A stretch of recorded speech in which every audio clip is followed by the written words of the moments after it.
So here I am stitching a grid onto this building blocks cheater cloth panel.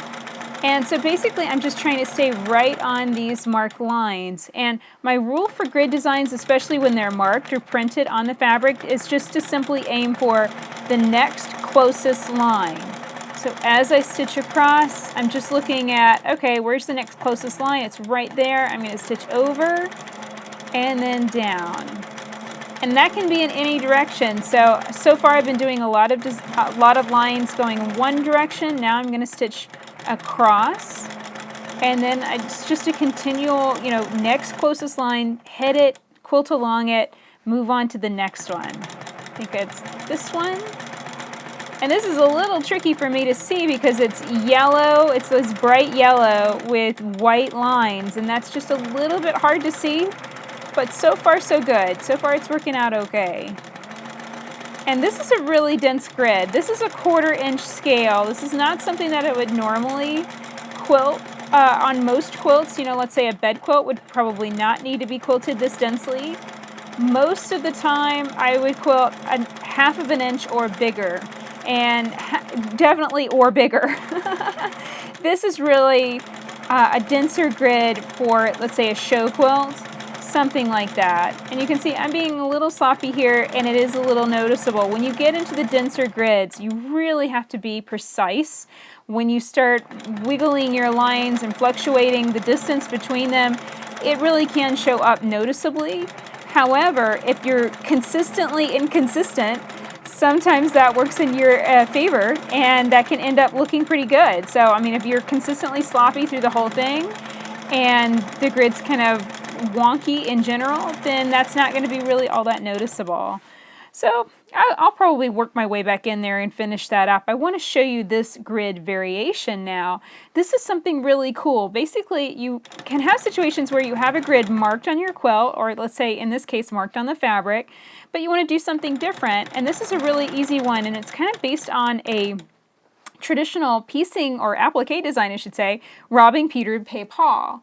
And that's that idea of, instead of straight lines, you've got curves. And so basically I'm going to bounce from corner to corner here.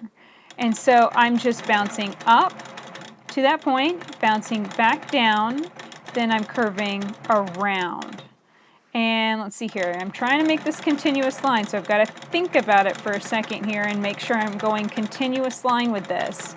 So I think if I go, I think if I work off of this angle, I'll be in the best shape. So I can go up and curve that way. Then I can go back. Honestly, I think this is one of those times that you're going to need to kind of plan your path out and figure out what's the best direction to go in at any given time. This is feeling pretty good now.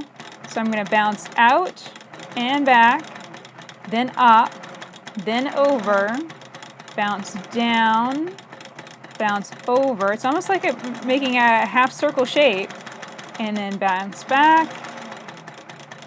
And it's just focusing on those curves. And as you can start to see, you start to get this really neat texture that is grid-like.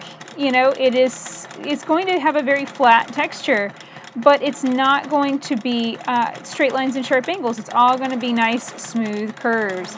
And I should say this is also going to be a great skill builder for stitching circles, because essentially what you're doing is stitching nice, smooth, arching shapes throughout. So I think that's a really cool design. Definitely something you want to play with some more. I'm definitely playing with it, just for the idea of how we move through the space and how we can knock out even more of the design with every pass. I really like this, as it feels like a very fluid movement to me. Coming up, coming down. Kind of a little bit of a weirdness whenever you're bouncing down for the next level, basically. So I'm trying to figure that out. So this time I think I'm going to bounce over. I need to go backwards for that one because I'd missed it from before. Let's see if I can get on track here.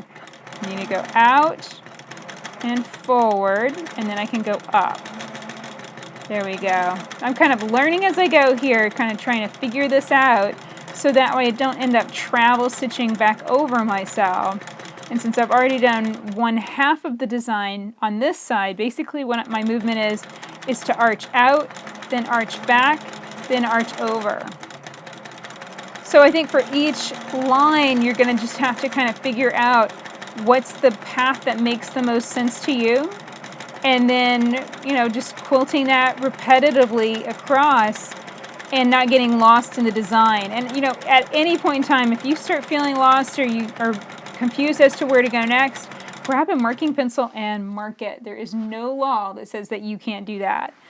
Okay, so I think that's enough of stitching that robbing Peter to pay Paul grid style design. I really love that one. I want to play with something else. We've got more grid and it's a little bit bigger scale here.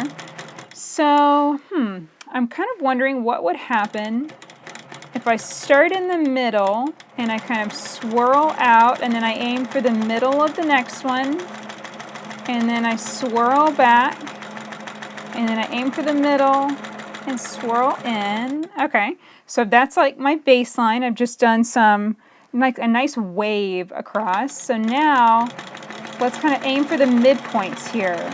I'm going to aim to hit those same points that I hit before, but now spacing out the lines, something like that. Oh, that looks cool. It's so exciting. It's like, you know, just playing. This is really just experimenting and playing and seeing what we get. You know, I don't even know.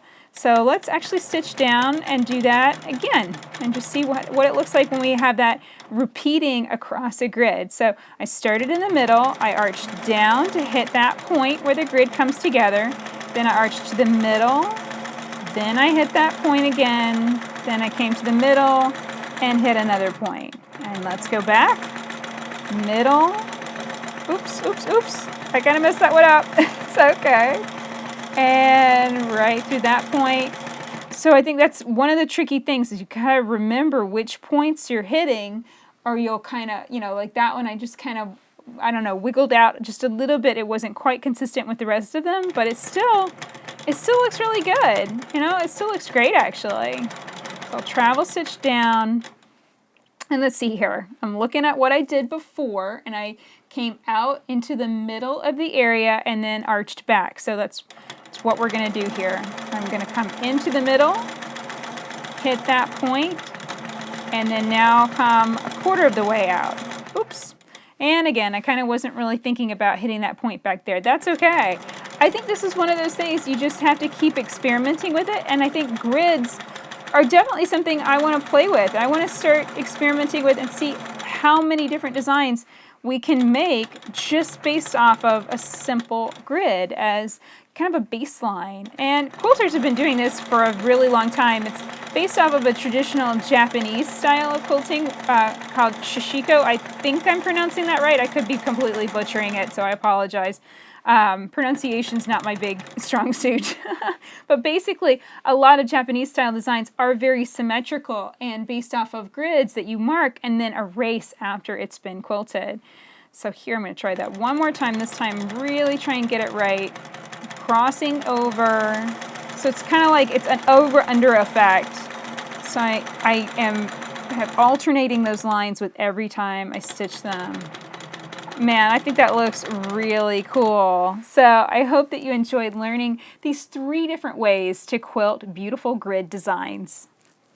So that's it for this video. I hope you enjoyed seeing how you can stitch grids up a notch and really change them up to make something creative for your quilts. And I've just scratched the surface here. I really want to play with this some more. So I think I'm going to print up some grid fabric and just start playing with different ideas of quilting lines, of lining things up, of hitting points, all that kind of good stuff.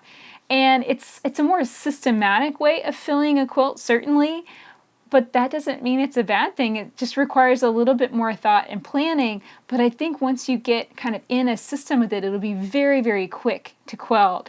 Once I got a little bit more practice with the robbing Peter to pay Paul design, I was zipping through it and it was really speedy. So I think it's really fun and it's definitely a neat way to quilt your quilts. Now, if you'd like to learn more about the cheater cloth fabric that I'm quilting on, it is the Building Blocks panel, and you can find it at Spoonflower. I'll make sure to link it up below this video. Basically, it's a wide variety of blocks for a quilt along that we did several years ago, and they're already printed up with the quilting design printed on there, so that it's going to be really easy for you to use this panel to practice machine quilting many beautiful designs and unique quilt blocks. If you'd like to learn more about the machine that I'm quilting on, it's the Grace Qnique 14 Plus, and you can find a review for it at leahday.com/grace. Now, if you get interested in the machine and you live in the United States, make sure to call the company and tell them Leah Day told you to say hello, my quilting friends, and they'll give you a special discount on your machine. Now, if you have any questions about this tutorial or you have suggestions for a new video to create, definitely post in the comments below. I really want to make more videos sharing information that you want to learn more about on machine quilting your quilts. So share your ideas and thoughts, and until next time, let's go quilt.